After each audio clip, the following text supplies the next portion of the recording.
was kind of hoping to find this Mr. Who's it. Well, Aria looks both better and worse last you saw her. All the gaping holes are plugged and she's sporting a shiny new cyberarm. But now that the adrenaline has worn off, it's clear she needs some rest. Good morning. Thanks to the miracle of modern science combined with Dr. Castle's magical healing powers, I'm almost as good as new. Better, really. Nice arm. Thanks. Mrs. Kubota will have me working it off for the rest of my life. She notices your expression. Looks like you got something on your mind. I have some questions. She flashes you a puzzled look. What kind of questions? About Sam Waits. Sam Watts. What about him? Sam's dead. Holy dreck, Sam. Can't say I'm surprised. He was on a downward spiral for a long time. What can I tell you about him? Observed Sam the night he died. What do you remember about that night? It was a pretty average night. Regular crowd, as I remember. Sam was drinking with a guy named Armitage. Jake Armitage? Yeah, you know him? Met him. Charmer, too. She bites her lower lip. I like gingers. Anyways, Jake and Sam were having a few. Well, Jake was having a few. Sam was tossing them back, but good. Eventually he got loud, the way he sometimes did when he mixed drinking and who knows what, and Mrs. Kubota wanted him ejected. Mr. Clue wasn't around, can't remember why, so she asked Jake to do the honors. Jake dragged him out the back into the alley, and that's the last I saw of him. He said it got loud. Do you remember what he was saying? Standard Sam Dreck. How he grew up rich, didn't deserve this, how he hated his mother, how he loved his mother. It's pretty pathetic stuff. Any enemies? Enemies? That's hard to say. Sam partied hard, and when he did, he ran his mouth off pretty good. Got his ass kicked more than on one occasion. But no, I don't think he had any enemies, at least none that I'm aware of. You know where he lived? On the streets, mostly. He'd occasionally convince someone to let him flop on their couch, but he'd always overstay his welcome and get kicked out after a few days. Sometimes I'd sneak him down here so he could crash on one of the bunks. He used one the night before I saw him last. How bad was his drinking? If it was just the drinking, it would have been bad. But Sam wasn't the monogamous type. He dabbled in everything. Booze, chips, drugs. He loved the nitro, whatever he could get his hands on. He wasn't always like that, but once he got sick, he started using more and more stuff to try and forget about it. He was sick. Dying. Didn't you know? Yeah, everyone could tell. You could just look at him and see he was a walking corpse. Had to be drinking. Then he disappeared for a while. One day he came back all better. Looked good even. All better. Just like that. Said his mom helped him out. Never said how, though. Tell me about Sam. Here you liked him. I did. He made me laugh. No one else seemed to like Sam's jokes, but I did. Did you guys jam? Whoa. She smiles at Paco. Easy, lover. No, it wasn't like that. We were friends. I guess I knew him the best of anyone here. Sorry he's gone. Thanks, Coyote. Now I need you two to do something for me. What do you need, babe? I need you to talk to Mr. Delilah for me about the Royal Run. He is usually upstairs. Tell him I didn't get the gems. Maybe I can take another run at it. When I recover, I will. But, don't I have the gems? Yeah. Also, I have 9 karma to use. You know what? I'm going... Oh, wait. Well, that's plot stuff. Deliver the gems. Let's deliver the gems first. Mr. Delilah looks small and tough with an untraceable shoddy on his back and a heavy vest under his trench coat. He's got the air of someone who gets things done and occasionally does them himself. He might be an ex-runner, one of the rare ones smart enough to move out over the management when he felt the reflexes slowing down. What do you want? Mr. Delilah, we have business to discuss. What business? Got no business with you. Yeah, we're with Coyote. She's indisposed at the moment. As I mentioned to Coyote, he finally gives you his full attention. Why didn't you say so? Coyote is late and my client is getting anxious. Where is she?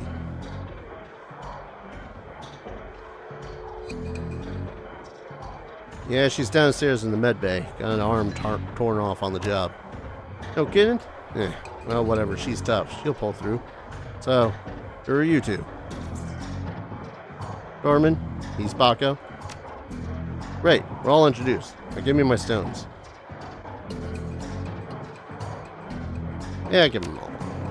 In an instant, there's a jeweler's scope on his eyes. Moving quickly through what appear to be the most valuable stones, he stops when he finds what appears to be an ordinary pebble inscribed with Hebrew characters. That's the one. He pockets it. Okay, you done good, but you're late. Coyote knows that in this case, late equals no payment. But I'm feeling magnanimous. I can't word tonight. So you guys can keep the rest of the gems as your reward. Deal? Mr. Delilah looks you up and down. Takes you all in. Listen, you look like the sort of men who might run a crew of your own one day. Might need a little talent. When that happens, you come to me. I'll set you up. He dismisses you with a wave. Looks like you impressed him. I know a fence for those gems. Find gas. Follow me. Or, you know, we can also visit the fence first. I want muns. And Grass is fiddling with his cyber eye while nodding on his PDA. You're back, still busy. What's your story?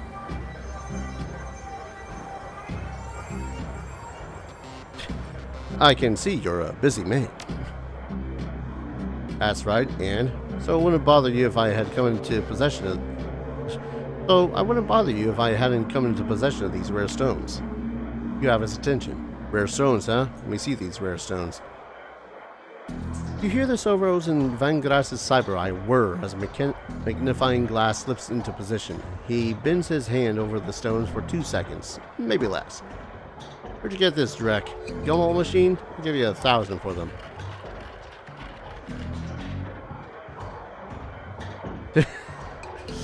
Can I up my stuff while I'm in the middle of a conversation?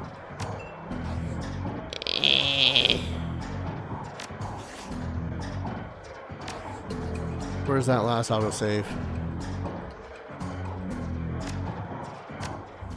Intimidation might be a bad idea. Also, I'm, yeah, I'll go a little bit longer and just split up the video. Ugh. Loading, loading, loading, ding.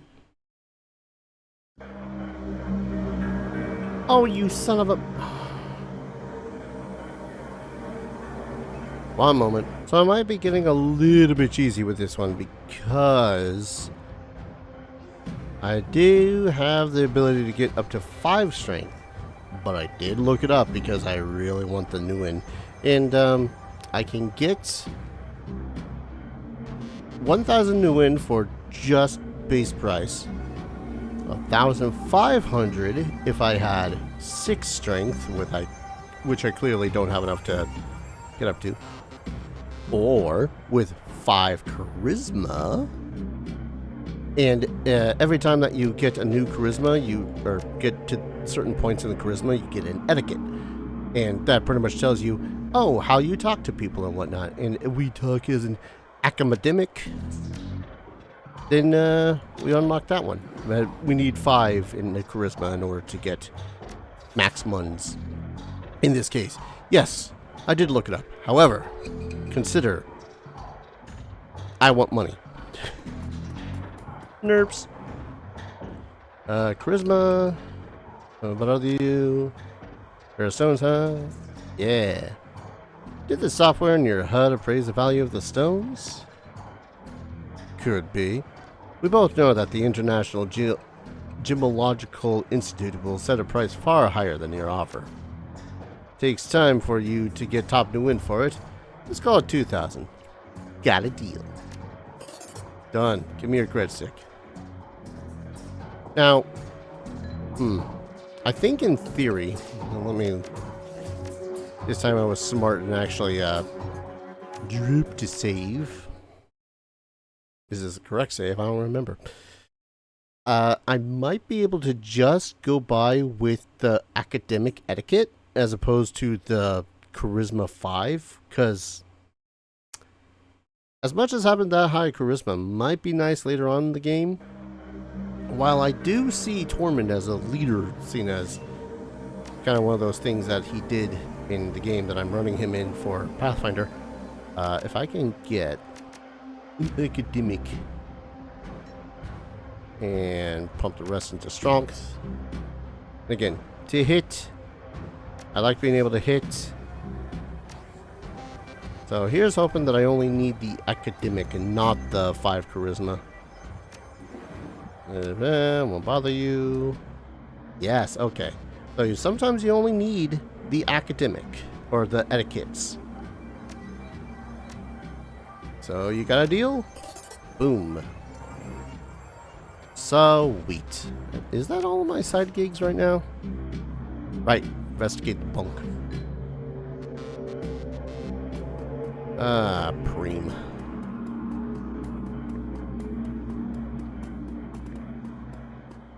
Yeah. Thinking about it, I do, considering how I play Tormund in the Pathfinder game that we're in right now, having a high charisma would make sense for him. More sense than him being a decker anyways. Right. So now we got enough money to either increase our body, which gives us more HP, but costs 2 essence. And that is a little bit more Nuyen than I want to spend right now. So yeah, I think we're going to go with the, where is it? The dermal plating? 8 HP and 1 quickness. Hold up, what does the 1 quickness give us? Calculate hits in ranged combat, reduces the chance to be hit by physical attacks. I want to be terrible to have. Unfortunately, I just don't have the funds to afford it. As much as that would be a prime idea. Yeah, I think I might, for now, just go for the dermal plating. God, 8 HP and 1 quickness, though. That's just, ooh, so good. Alright, essence after operation 4. Ooh. Cyberware causes essence loss. This affects the magic rating of your character, as magic is equal to essence rounded down. Magic is very important for spellcasters. The base number of spell slots available to the caster is equal to half of their magic rounded down. Therefore, losing essence can cause spell slots to be permanently lost. In addition, each point of magic lost increases all spell cooldowns by +1. Casting a spell again while it is cooling down causes drain damage to the caster. You cannot have less than 1 essence. That's relatively fine by me. Yeah, I can only get the eye, the arms, or the data jack now. We'll save my money at the moment. I don't know what else we can actually get. So I think for now we're going to double check this here stuff. But yeah, that subdermal giving me 2 more constant armor. It's just nice. So we're now at 6. Yeah, that feels better. The bunk is a mess and reeks of booze. Searching through the sheets, blankets, and pillows, you find an old photograph that has seen a lot of wear. Take a look. The picture is of a blonde boy and girl, both about age 14, sitting on a dock at the edge of a lake. They appear to be twins. The boy has an arm tied around the girl's shoulders and is mugging for the camera. The girl is planting a kiss on his cheek while making rabbit ears behind his head with her fingers. Back of the page. Written in the woman's hands. In a woman's hand are the words, Sam and Jessica, Lake Sammamish State Park, summer 2040. Huh. So he has a twin named Jessica. Alright. Anything else? You're back. I think the highlights of the Wolves games will be on soon. Want to take a load off and watch with me? Found something in the bunk Sam was using. Yeah, great. What was it? Photo. Did you know Sam had a twin sister? Yeah, I did. He mentioned her once or twice. It didn't sound like they got along very well, she thinks. He was rambling on about her the last time I saw him. By that point, he was completely gone. I really couldn't follow what he was saying, but he sounded miserable. Your comlink chips and screen shows the smiling face of Dr. Aguirre. If he's smiling, must be about money. Officer Aguirre, what a pleasure to hear from you. Yeah, we're buddies. Let's go dancing soon. Listen, the Ripper got another one. The victim worked at the NTSB investigation facility down on the docks. You owe me for this one. Put it on my tab. You there now? Better get here quick before McCluskey arrives. The image on your PDA dissolves as this call ends. Another Ripper murder? Where? The docks. I gotta go. Okay, listen, I want to help. You dragged me out of the Royal before. Something bad happened. Worse than getting my arm torn off. And Sam was my friend. You head to the docks and I'll see if I can track down Sam's sister Jessica. She might be able to help us. Thanks. I appreciate the help. Man, imagine getting help from people. Yes. Yeah. I only really feel bad about having looked up how to get more money because of wanting to go into the rest of this blind. But I do know now that this place is essentially going to be the hub. So, between gigs, missions, whatever you want to call them, we'll be coming back here.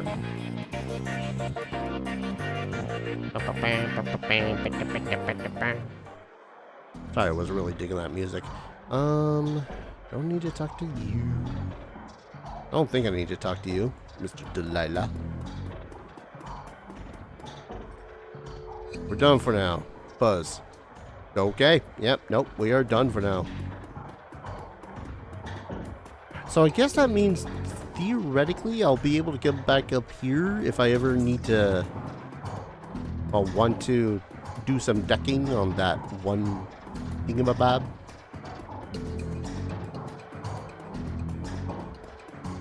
Perhaps.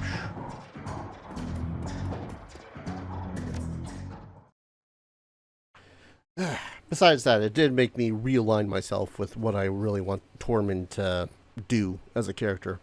The South Seattle docks. Leaving the Seamstresses Union behind, you head to the docks. The Ripper killed Sam, and maybe he or she slipped up with his latest victim. Left some useful evidence. Only one way to find out. South Seattle's your typical industrial area. Grit, grime, and gray. The rain doesn't help matters any. Layers of dirt mixed with abandoned wooden pallets, repurposed into makeshift furniture for the day workers. Garbage collects in the gutters from the broken down street.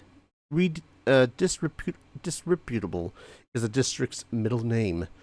Your destination? The National Transportation Safety Board warehouse.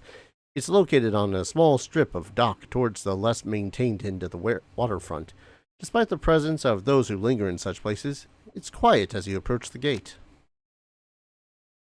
I wonder why.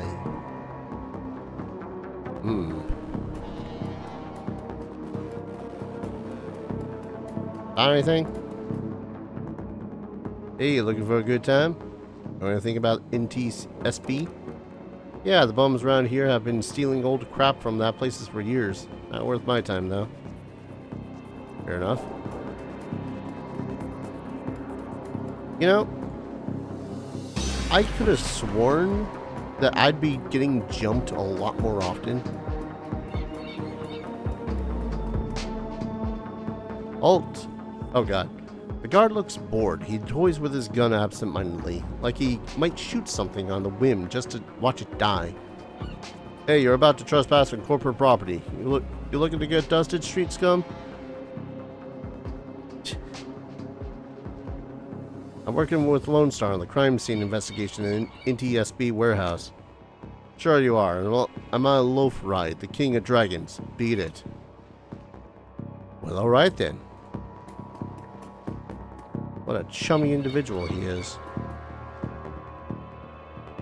Who raised you? A pack of wolves? That there ladder is rightfully mine. I'm not taking it far. Just need a little boost over the fence. Oh, you're breaking the NTSB warehouse too? You see any of mine airplane blankets? Any of them airplane blankets or pillows? Snag them for me. Actually, you know what? Sure. 100%. I'm probably not trying to get over the fence that way. Honestly, I kind of thought that we were going to just use the ladder to get on top of here, climb over this building, and then, you know, get into there.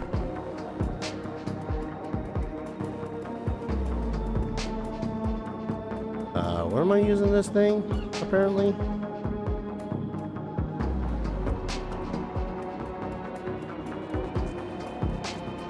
Because, like, using it here would be suicide, I think.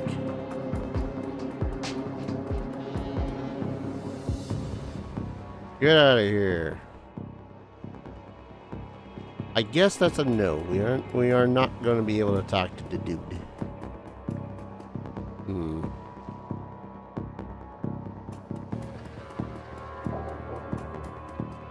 What part of the fence are we trying to get over?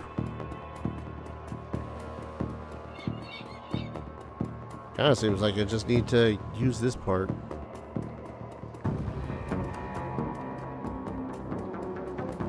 Although I did just remind myself I probably should try to do a little bit of final prepping stuff when it comes to the cyberpunk game I'm running tomorrow.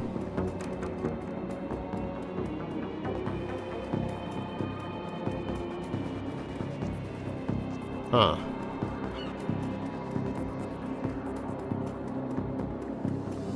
Where am I using this thing?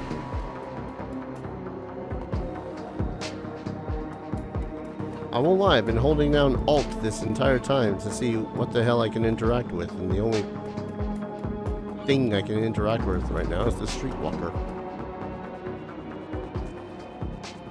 Heh.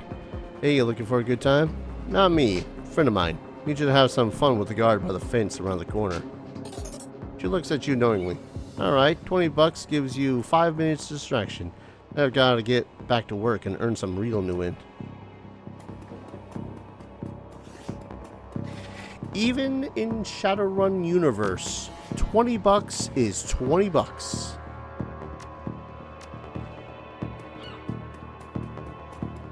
Alright, so we go over here. Tee-hee.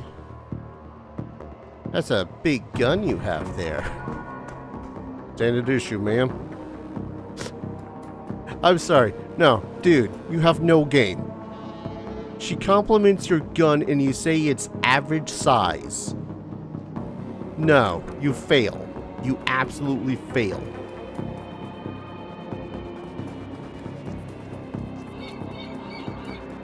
Compliments the size of your gun. Ooh, nah, it's just average, man.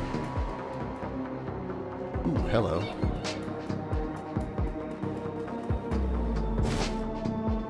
Fischetti concussion grenade. Phosphorus grenade. I'm sorry, I gotta see what the hell that does exactly. Phosphorus, this grenade explodes, causing an additional 4 HP damage for 3 rounds. Mein Gott. Don't mind me, just stealing what I can. Kind of wanting to find a blanket for the hobo.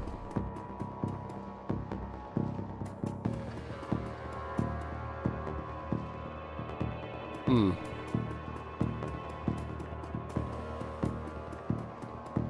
wonder if I could theoretically...